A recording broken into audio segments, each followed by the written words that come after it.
Okay, this morning I am making elderberry syrup. So I'm going to show you what this process looks like. In this pot I have 7 cups of filtered water. To the water I added 1 1/3 cups of organic dried elderberries. 1 1/3 cups. Now I've added 4 tablespoons of ginger root powder. I've added in 2 teaspoons of organic cinnamon and a teaspoon of organic cloves. Now I'm going to give this a good stir and then bring it up to a boil, and then I'm going to cover it, reduce the heat to simmer, and let it simmer for about 45 minutes, and then I'll show you what the process looks like after that. So after 45 minutes, let me see if I can clean my, there we go, it was fogging up. After 45 minutes, this is what your syrup's going to look like. It reduces down, and I doubled this recipe. I just thought I would mention that. So now I'm going to mash the berries up.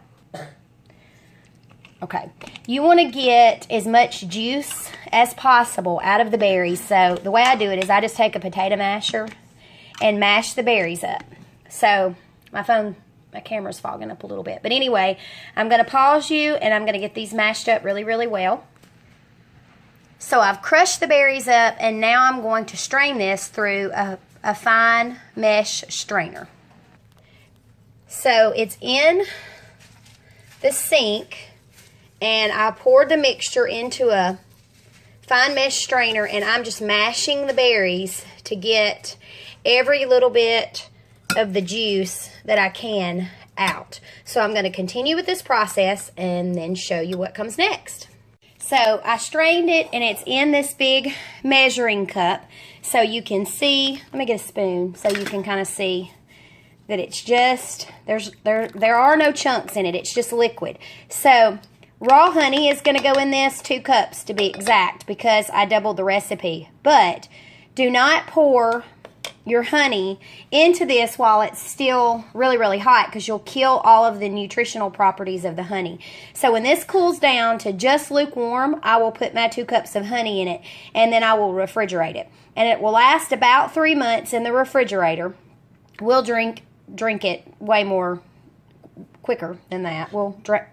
It will be consumed quicker than 3 months for our family. But I'll let you know what the dosing instructions are on this when I pour the honey in. So it's got to cool right now.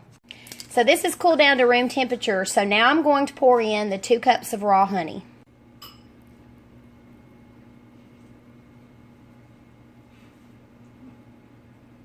Okay, I'm going to give this a good stir to get the honey fully incorporated and dissolved. So my honey's all mixed in, and I wound up with 6 cups of elderberry syrup. So now I'm going to pour it up in my mason jars and store it in the fridge. All right, I'm going to see if I can do this with one hand. I'm going to use a funnel. This stuff's like liquid gold. You can purchase this organic elderberry syrup already made, but it is ridiculously expensive. So when you make it yourself, you can use high quality ingredients. You know what's in it. And it's just as good for you, and more often than not, better. So let me check and see where I'm at on that. I think I can put just a little bit more in that one. Doing so much freezer cooking today, my countertops are full of food. All right, that's all I'm going to put in that one. I'm going to put my funnel on this plate right here so the syrup doesn't stain my countertops. So this is what I wound up with the elderberry syrup. This was a full quart. This was almost a full quart. I wanted to mention dosing for the elderberry syrup is a tablespoonful a day for adults and a teaspoon a day for children. And then if we happen to catch a cold or the flu, we take it every 3 hours. So you can do it preventatively and just take it daily, or if you get sick, you can up the dose to every 3 hours. Now, some people put apple cider vinegar in theirs, and I did that last year, but just know that apple cider vinegar can hold in a fever.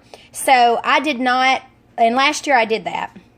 and we ran fever for a long time. And so this year I just left the apple cider vinegar out. But there's lots of different recipes for elderberry syrup, and you can look up the medicinal properties for yourself. I'm not a medical professional.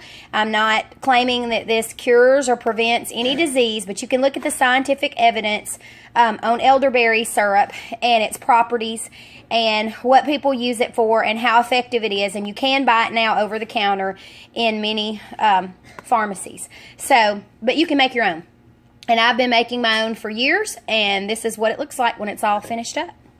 So, like I said, it will keep up to 3 months in the refrigerator. So we're just getting prepared for cold and flu season. We've already come down with a respiratory virus already this year. And so this is a natural alternative for our family to kick it to the curb and start feeling better soon. So if you haven't ever made elderberry syrup before, maybe you'll try it this time and let me know what you think. Thanks.